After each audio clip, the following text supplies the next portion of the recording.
بسم اللہ الرحمن الرحیم۔ حضرت عبداللہ بن مسعود نے بیان کیا کہ میں نے نبی کریم صلی اللہ علیہ وسلم سے پوچھا، اللہ کے نزدیک کون سا گناہ سب سے بڑا ہے؟ فرمایا، اور یہ کہ تم اللہ کے ساتھ کسی کو برابر ٹھہراؤ حالانکہ اللہ ہی نے تم کو پیدا کیا ہے۔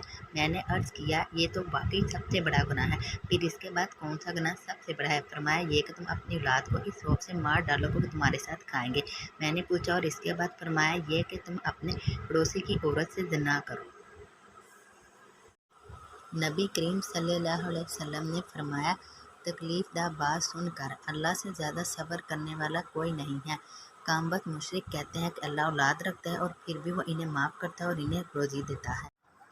نبی کریم صلی اللہ علیہ وسلم فرمایا، اللہ تعالیٰ فرماتا ہے کہ ابن آدم مجھے تکلیف پہنچاتا ہے، زمانے کو برا بلا کہتا ہے، حالانکہ میں ہی زمانے کا پیدا کرنے والا ہوں، میرے ہی ہاتھ میں تمام کام ہیں، میں جس طرح چاہتا ہوں رات اور دن کو پھیرتا رہتا ہوں۔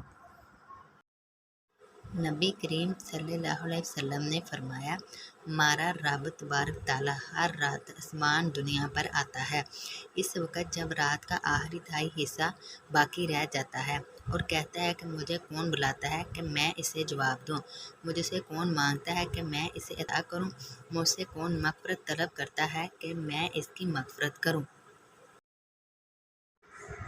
حضرت ابو درداء بیان کرتے ہیں کہ میں نے رسول اللہ صلی اللہ علیہ وسلم سے سنا، آپ صلی اللہ علیہ وسلم فرماتے تھے کہ باغ جنت کے دروازوں میں سے بہترین دروازہ ہے، بس اگر تم چاہو تو اس دروازے کو ضائع کر دو یا اس کی حفاظت کرو۔